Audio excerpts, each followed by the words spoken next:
This first discovery happened to multiple students of Ohio State University back in September of 2013. The group of students only recently started leasing an off-campus house close to the school, and it was in this house where they would make a disturbing find in the basement. Only a month after moving in, the students would start to notice small yet strange occurrences in the house. Things like cupboards, their oven, and even their microwave being left open.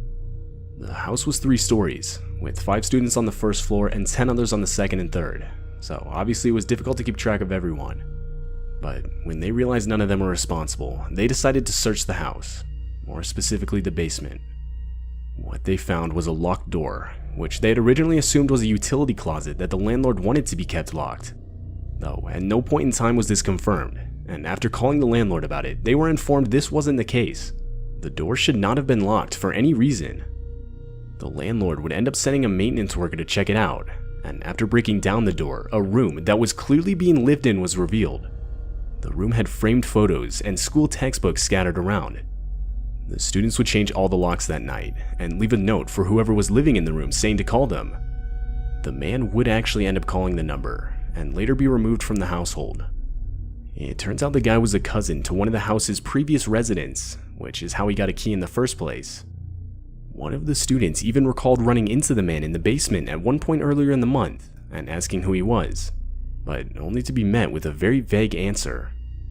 Ultimately, the students would blame the leasing company of the home for the incident, as they were responsible for failing to change the locks from the year before.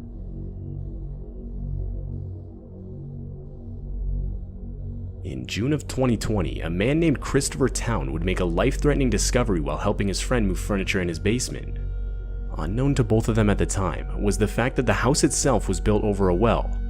And so at one point, when Christopher was making his way across the room, the floorboards just underneath him would snap, which caused him to fall the 25-foot drop to the bottom. Fortunately, there was water at the bottom to break his fall, though this meant Christopher would have to use the rocks on the wall to hold his head above the water while he waited for the local fire department to arrive. And to make things worse, the water itself was at an extremely low temperature. Though, after only a few minutes, the fire department was able to successfully get Christopher out using a hauling system. And other than almost getting hypothermia, Christopher would make it out unhurt.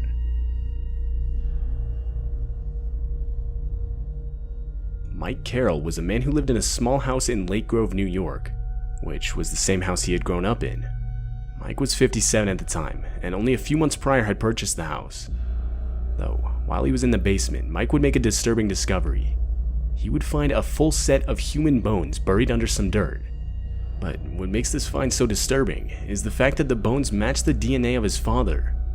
When Mike was only 8 months old, his father was said to have gone missing, and throughout his childhood, he would question his mother about this, but each time he was given a different story.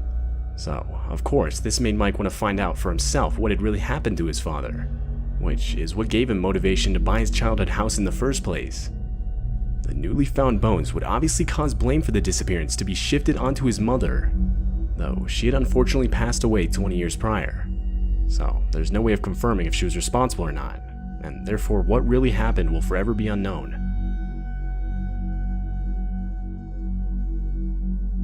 In January of 2016, an appliance repairman was responding to a call from house owner Charles Price. Though, while the repairman was working in the basement, he would claim to have noticed something moving in a covered container in a back corner.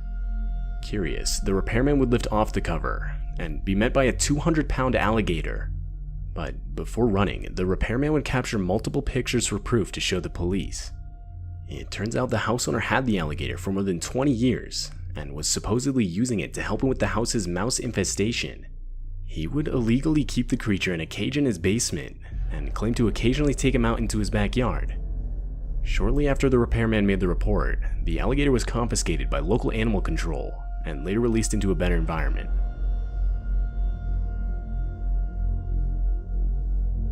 This discovery was posted to Reddit by an account under the name Daily Dish. In the post, the Redditor explains how a few years ago they shared a house with some friends, and in the first few months of living in the house, they hadn't spent much time in the basement. The basement was half finished, with the other half being a sort of dirt crawl space that extended under the porch of the house. They went on to explain how one night they decided to explore it more thoroughly, and after grabbing a flashlight, they discovered a black canvas duffel bag in the very back of the dirt crawl space. Disturbingly, in the duffel bag were 2 black ski masks, a hunting knife, and a single black leather glove. The Redditor went on to explain how they decided to call the non-emergency police number and report the discovery, though the police weren't interested, and therefore the house owners decided to set fire to everything but the hunting knife. Whether that bag had any relation to any sort of criminal activity is still unknown to this day.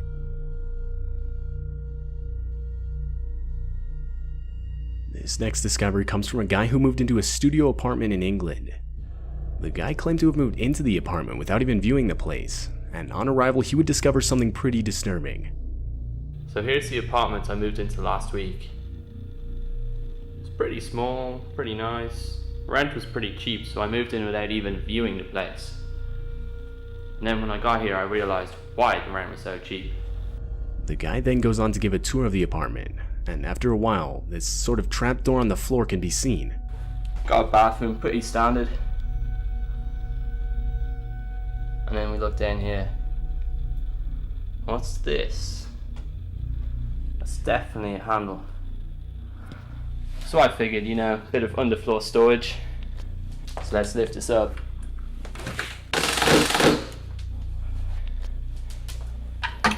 That looks like it goes down pretty deep. Featured directly under this guy's apartment is some sort of dungeon-looking basement. Walking in the steps into the dungeon. Coming down. We can see a corridor going off straight to the front. Some interesting graffiti on the wall. Down here, this place is strange. There's like a brick seat or bed. Compared to the rest of the apartment, the area itself is pretty big, featuring many large rooms and corridors. What exactly this area was used for is unclear.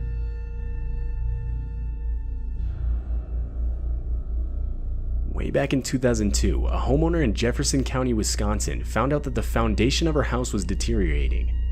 And so in November, she would apply for a loan to repair the foundation.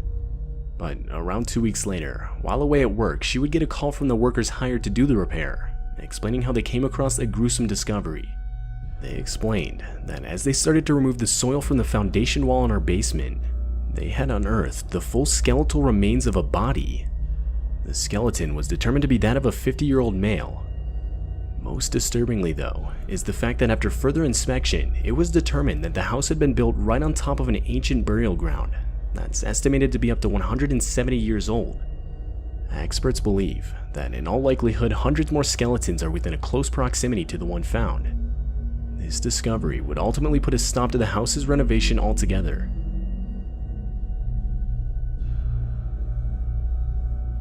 In January of 2010, Wally and Linda DeForest would move into their new home in Goshen, Indiana. Though only a week after moving in, the couple would discover a live torpedo in their basement, something they obviously weren't aware of beforehand. Both of them noted how old the thing looked, but still obviously active. There had been no drill holes to indicate it had been disarmed. The couple would end up calling the police, who would send out a bomb squad to extract the torpedo from the property's basement. And luckily they were able to remove it without incident. But considering the squad did confirm the explosive was still active upon arrival, the whole situation just makes you think how much worse things could have really gone.